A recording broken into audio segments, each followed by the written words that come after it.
Now that you saw the context of speaker recognition system development, let's take a look at some of the project details. First, we'll take a look at the stakeholders' benefits, then the development approach, assess the work done, and the next improvement on applying AI on the audio data of the Brazilian House of Representatives.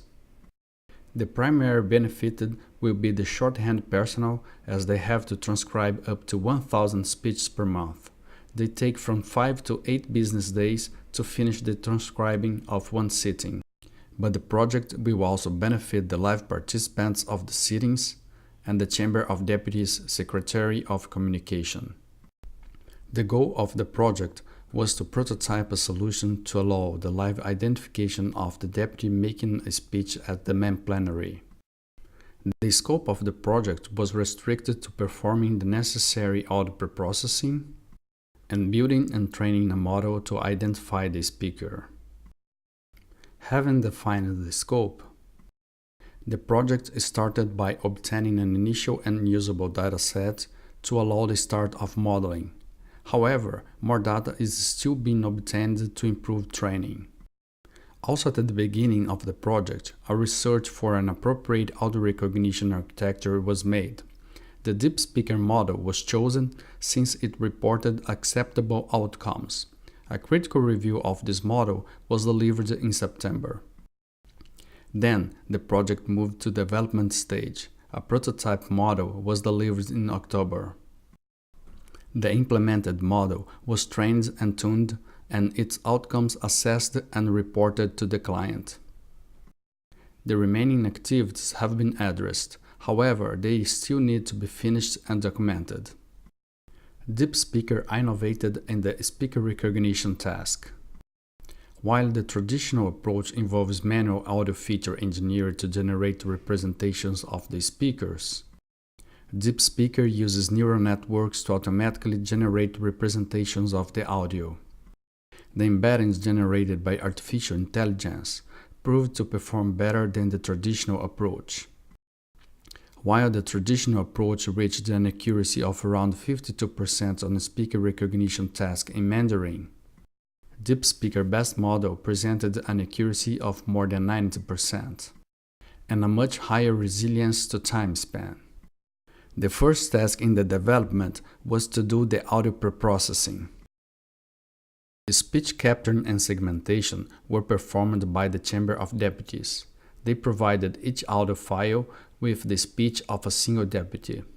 The client provided 272 speeches from 219 different deputies, summing up to 14 hours of speeches. Then, voice activity detection, or VAD, was performed on the speeches. This preprocessing technique consists of finding and removing the silent parts of the speech, as they are useless for the speaker recognition task. After silence removal, the speeches become shorter.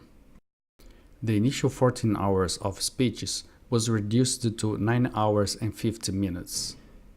The next step was to extract spectrograms from the speeches. But what are spectrograms? Spectrograms are two-dimensional representations of pieces of audio, where a number of different frequencies are represented on the y-axis, time slices are represented on the x-axis, and the colors represent the amplitude of each frequency over the time frames.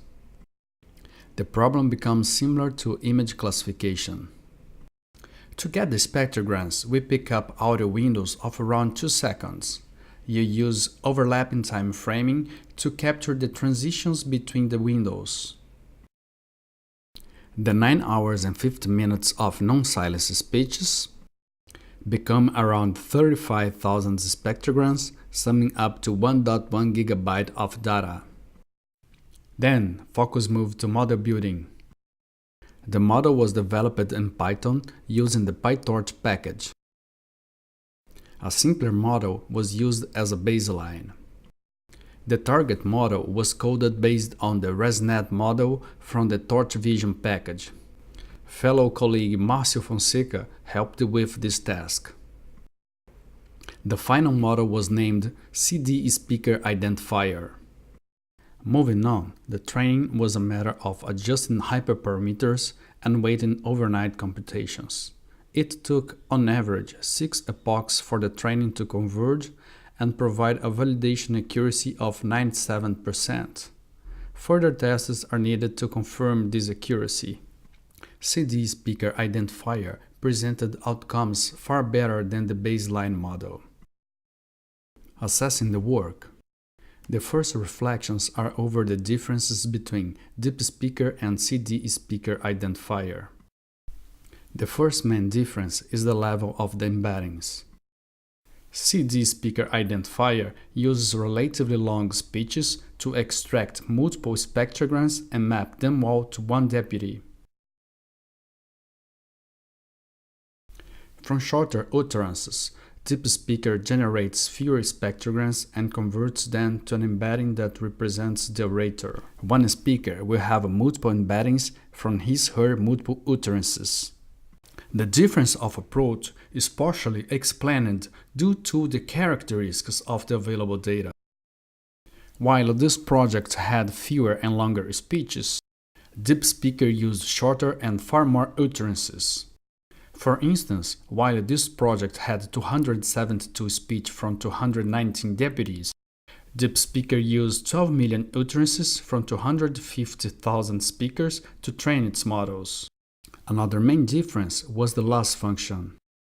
CD Speaker Identifier used a softmax cross-entropy function in the classification layer.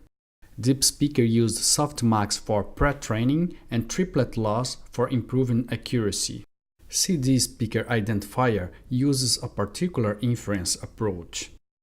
It has to consider the frame-level embeddings and the peculiarity that the speaker must be identified in the beginning of his/her speech. To infer the deputy speaking, the first 3 seconds of audio will go through the semi-preprocessing techniques used to extract spectrograms. The spectrograms will then feed the trained model, which will output the classification for each of them. In a softmax fashion, the majority classification will be assumed to be the deputy with the word. Considering possible improvements. As any deep learning system, more data, the better. The training data shall at least cover the 513 deputies. Currently, only 219 are known by the model. Another approach would be to extract 128 frequencies from the voices of the speakers. This would provide more information for the model to learn from. The drawback is that this approach would require even more input data, more computational power, and it would be slower to train. Another possibility is to use vocal separation preprocessing to isolate the voice of the speakers. Despite the different scenarios, it should be interesting to use original deep speaker features such as utterance level embeddings and triplet loss to assess if they would improve accuracy for the Chamber of Deputies use cases. Finally, this project recommends the Chamber of Deputies to update the audio capturing system to send the audio stream for preprocessing and then to feed the inference model. The systems fed by the deputy's name information will also have to be updated. The Chamber of Deputies can also thrive in other domains of speaker recognition. This project implements the identification capability. Speaker diarization can be used to annotate audio files, including old ones, and make research on the Chamber of Deputies audio archive easier and more precise. Speaker verification can be used as an alternative authentication level for the voting system or for conceding access to restricted facilities. On a higher domain of artificial intelligence for audio, speech recognition could be used to automatically transform speech to text to ease shorthand department job even more. Language recognition would be a first step to performing live translations on Mercosur Parliament sittings. Well, this is pretty much my journey on developing CD Speaker Identifier prototype for the Chamber of Deputies. At last, I'd like to thank the collaborators of this project.